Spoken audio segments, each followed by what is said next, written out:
this is LK Priest, and this is a continuation from my UI makeover video. So if you have any questions or you haven't seen part 1, you can check it out on my YouTube channel or you can go to my blog.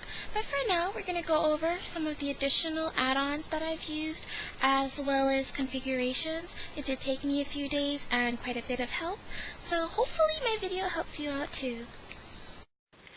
Now that I have my action bars roughly placed how I want them, I want to change the appearance of the buttons for extra appeal. Button Facade is an add-on that works with action bar add-ons like Dominoes and Bartender to customize the look and actions of your action bar buttons. Button Facade comes with standard buttons, but to get a custom appearance like the one I have, you need to use skins. There is a Button Facade skin list that you can go to. This list is located wherever you downloaded your Button Facade. Please note that not all Button Facade skins are compatible with all UIs.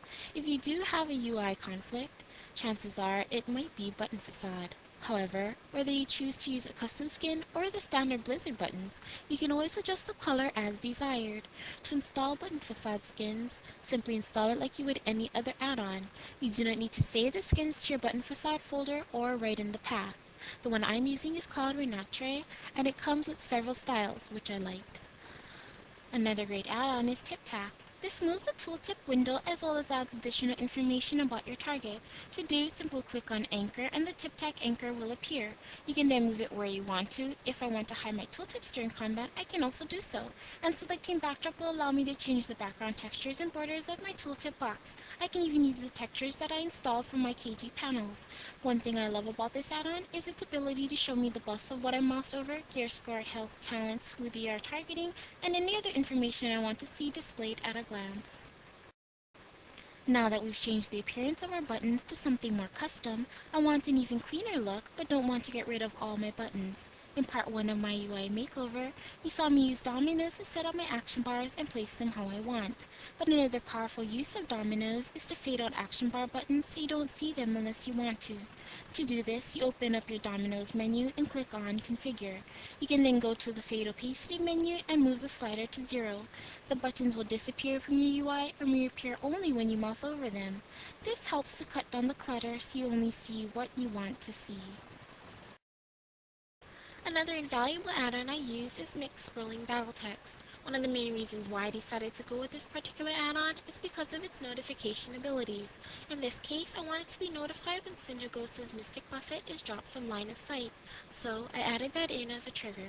To do this, go to Triggers menu and then Add New Trigger. You can also change the color of the notification to really stand out when it scrolls. To do, simply change the colors to the left of your new trigger. On the right, you'll see 4 icons. The gear is to configure, the A is for fonts, and the tools is for notification settings, and the X is to delete. In this case, I want to configure the conditions of my trigger event, so I click on the gear.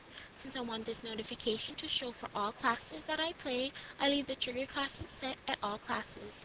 Under Main Events, you want to click on Add Event button. This will help to set up the trigger. In the main event drop-down menu that appears, you'll see a list of different types of events. In the case of Cinder Ghost's Mystic Buffet, I want to select Oral Removal. Below that is another area for event conditions. Click on the Add Condition button. A new window will appear with 3 drop-down menus. Under the Condition menu, I select Under Recipient Unit Affiliation. Under the Relation menu, I select Is Equal To, and Parameter menu, I select U. I then want to add another condition, which is the skill name. So again, I select Add Condition, and see the menu appear again. Under Condition, I select Skill Name. Under Relation menu, I select Is Equal To, and under Parameter, I need the type in the skill name I want MSBT to look for.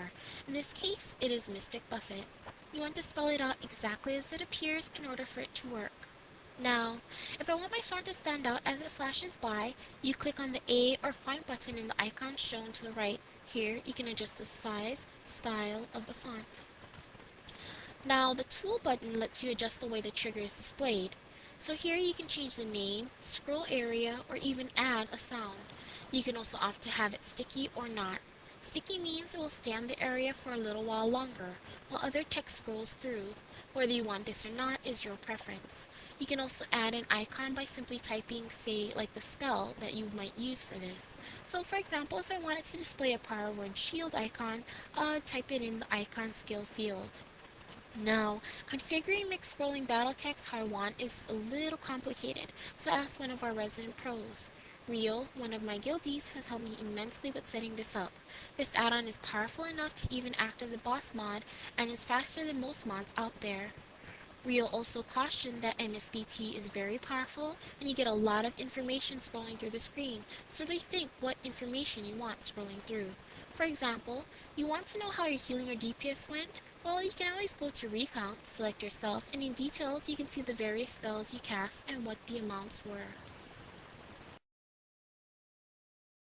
Since I'm customizing my UI, why not move around inconvenient things like the quest objectives menu that get in the way of information I want displayed? Sexy Maps allows me to not only have a customized map how and where I want it, but also lets me move things that use the map as an anchor, such as quest objectives and multiple boss plates. To move my objectives menu, I go to Sexy Maps, then select Show Movers field. I can then move around the green display boxes and adjust them how I want. When I'm done, I simply deselect Show Movers and have it clamped to screen.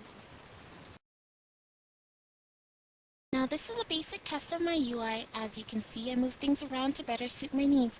I have my battle text displaying what I want to see, where I want to see it, my tooltip bar over on the right side of the screen, and 9 essential buttons are hidden from view until I want them. Everything is color coordinated and accessible, but does it work? After a few heroic raid encounters and some minor adjustments, my UI is ready to go.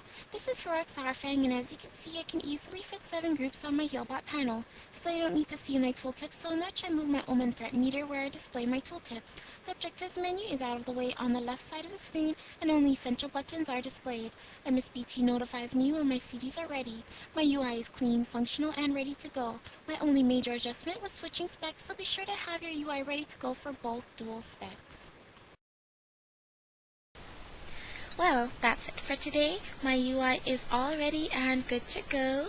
I do have another raid tonight, so I'm actually pretty excited. No more cluttered, unorganized UI for me. I'd like to give a special thanks to Rio and Titus from SA Quamvideri Guild for all their help and for answering all my questions. If you'd like to see more videos, or if you have any more comments or anything, you can check out my YouTube channel or go to my blog, okpriest.blogspot.com. But for now, I'm going to wrap it up here. This is OK Priest saying thanks for watching and happy gaming.